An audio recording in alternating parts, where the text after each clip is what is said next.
Hamlet. Many say it's a timeless tale. Well, we sat down with 4 directors who put this to the test, each taking the classic play and putting their own spin on it. Some will succeed and many will fail. This is Battle of the Hamlets.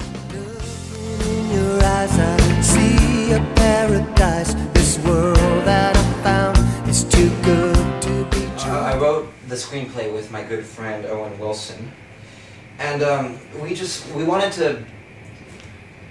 One of the biggest characters we think is Ophelia, and her effect on Hamlet's actions and his decisions. So we wanted to bring a lot of focus to her. You know, it was kind of funny. I said this to Owen when we were first starting out the script, that Ophelia, in his way, is the Nico to Hamlet's Lou Reed.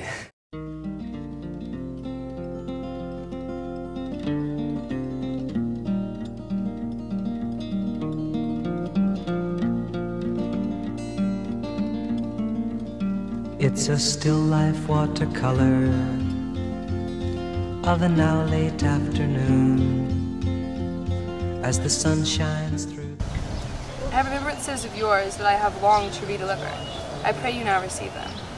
No, not I. I never gave you aught. You know right well that you did, and with them words so sweet, breath composed, as made the things more rich.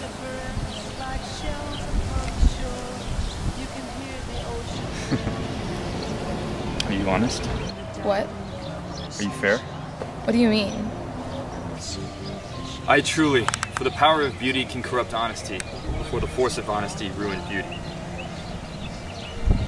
I loved you once. You made me believe so. You shouldn't have believed me. A leopard can't change his spots. That wasn't love. Well, I was certainly taken in.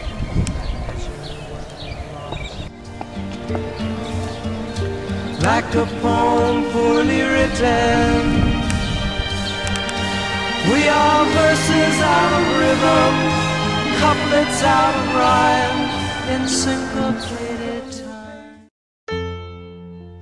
It's a god-awful small affair to the girl with the mousy hair, but her mummy is yelling no, and her daddy has told her to go, but her friend is nowhere to be seen. Now she walks through her sunken dream to the seat with the clearest view, and she's hooked to the silver screen. But the film is a sad thing for she's lived it 10 times or more. She could spit in the eyes of fools if they ask her to focus on sailors fighting in the dance hall. Oh man, look at those cavemen go. Wes Anderson took a very interesting approach to his new Hamlet movie. He made the focus more about the adolescent self, the 20-something-year-olds who have fought with this notion of, or traditional notion of love. And we see that presented in Hamlet and see how the shortcomings of it. You know, I could almost say that this is a feminist perspective looking at the story of Hamlet, as it almost demarginalizes the role of Ophelia in this film. We see her come back out into the limelight, and their relationship between the two is really the driving force behind all of Hamlet's pressures and all of Hamlet's conflict.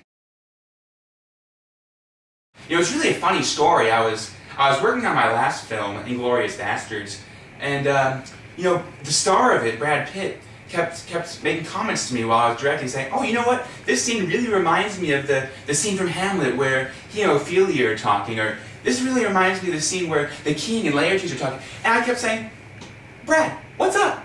I never read this story. What's it about?" He's like, "Oh, Quentin, you gotta read this right now."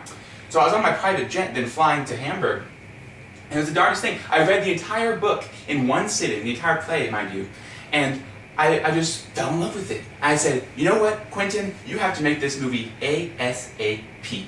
And so I did. I hopped on a flight that night from Frankfurt to LA, the red-eye. I was sitting there with Tim Roth, thinking up storylines, thinking up scenes that we could do, and I just had an epiphany.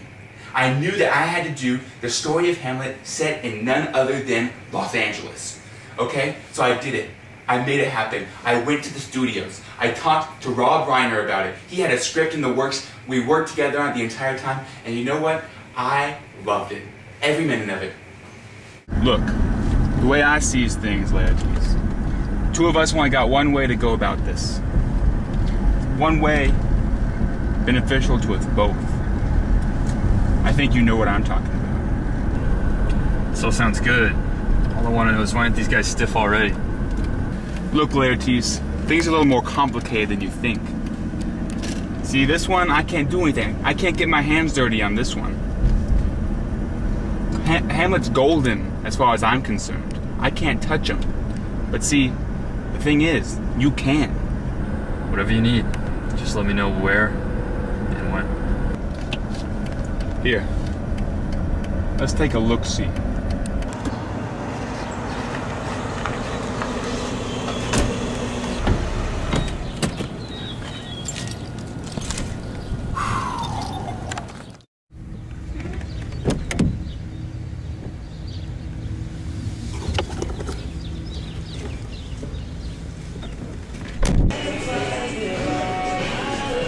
Looks like Hamlet's back in town.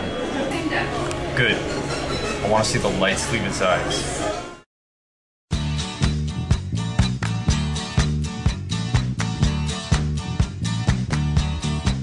My father's dead! Whoa, whoa, whoa. Everybody, calm down now, guys. Calm down. Keep your cool heads, man. What's going on?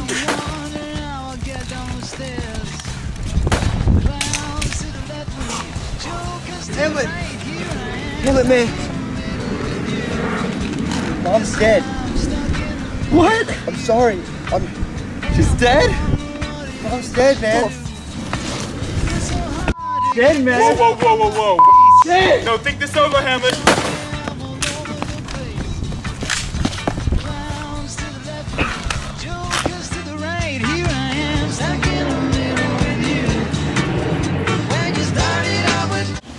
I think that this adaptation of Hamlet, because of its focus on Laertes and the king, brings to mind a different interpretation of how we can see the plot of Hamlet.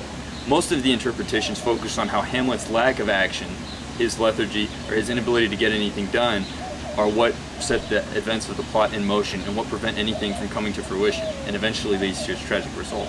But in this story, we see how Laertes and the king and how other characters have been plotting all the time and in some ways create an inevitable cascade of events that lead to the progression of the plot and to the play and the film's tragic ending. I have a very keen eye for just the gothic feel of things. You know, lots of...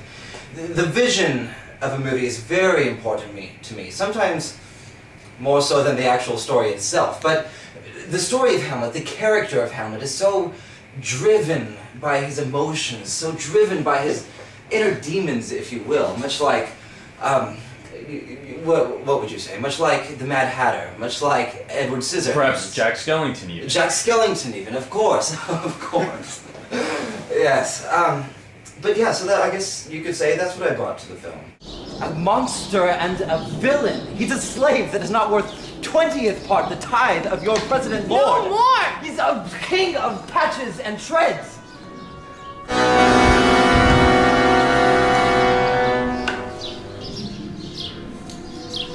Save me and hover over me with your wings, so precious God.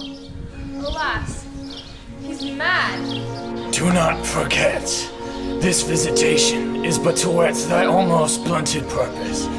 But look, amazement on thy mother sits. O step between her and her fighting soul. Conceit in weakest bodies, strongest works. Speak to her, Hamlet. How is it with you, lady? Alas, how is it that you do bend your eye on vacancy? Where do you look? On him On him! Look how pale he glares! What I have to do will want true colors, tears perchance for blood. To whom do you speak this? Do you see nothing there? Nothing at all. Nor do you nothing here? No one but ourselves. Why, look! Look there! Look how he steals away! It's my father. My father as he once in his habit lived.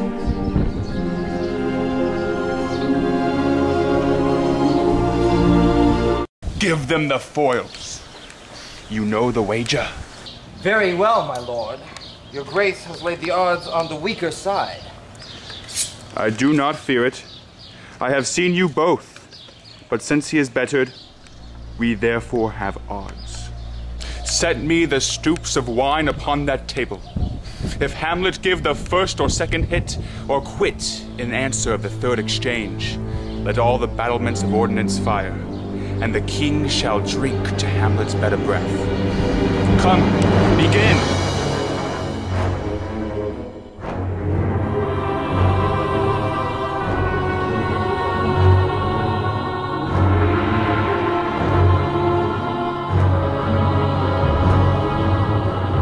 Laertes.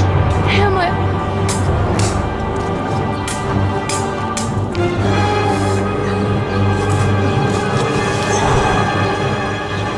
Gertrude, do not drink. I will. I pray you pardon me.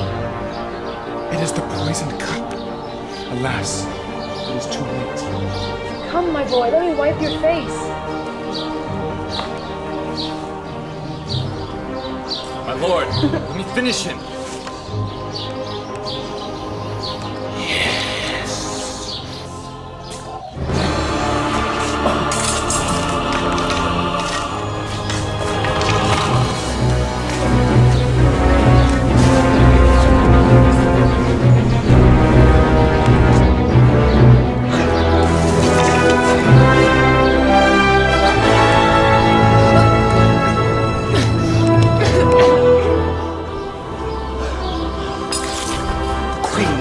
How does the queen?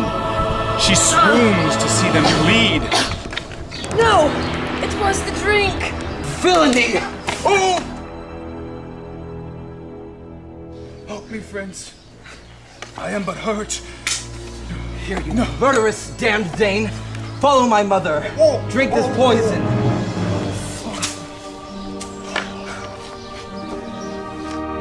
The ending provides a very philosophical tone for the viewer, especially when Hamlet dies. When Hamlet dies, we see everybody else die with him. Burton purposefully excluded Osric and excluded Horatio, so as to show the almost solipsistic version of Hamlet, to see him dying and the whole world collapsing with him. This only accentuates Burton's view on the emotions of Hamlet driving him more than the realities of earth bearing down upon him. We see it is all in Hamlet's head. In keeping with my filmography thus far, that I really tried to bring out the visceral, inhuman side of characters who, on the surface, seem very proper and regal. Like Hamlet is a prince, right? He's like the prince of somewhere. Yeah, and in that, he's supposed to be like a really put together dude, right? But underneath, I think he's just like a wolf. I think he's just like, you know, a werewolf even. Just something so unimaginable that, and it's something that we haven't really seen before in an interpretation of Hamlet. Polonius, hide in here. Hello, Mother. Hamlet, you have deeply offended your father. Mother, you have deeply offended my father. Now really, Hamlet. What's the matter now? Have you forgotten who I am? Not at all. You are the queen, your husband's brother's wife, and, supposedly, my mother. Right then, I'll send people to you to do the talking. No, you sit yourself right there. Wait, what are you doing? Help! Help! Help! What, a rat?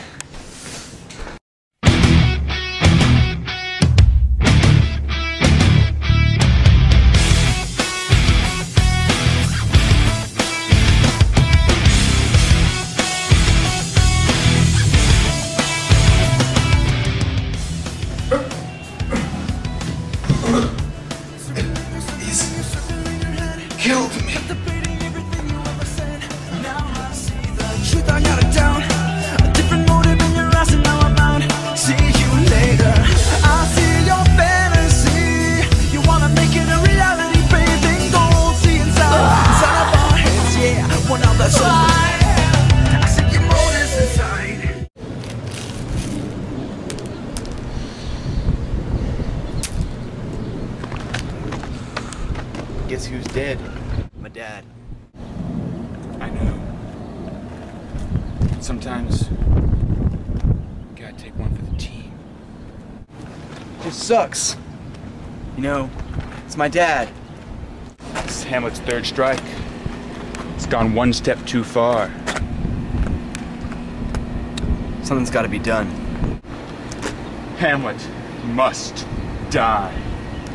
Whatever it takes.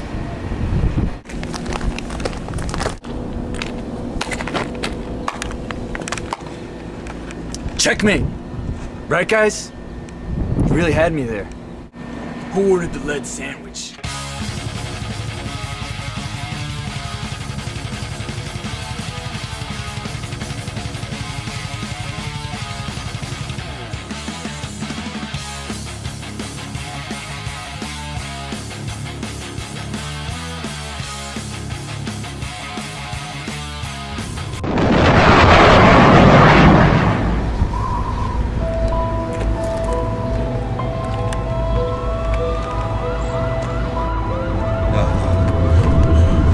No. No. No! To my eyes, like open doors, leading you down into my core. Six Semper. Tyrannus! I didn't think that he did a very good job bringing to light any further analysis of the plot. To be honest, I thought that it was pretty weak and that it was too heavily reliant on violence and stupid lame music from the early 2000s to really have a strong analysis.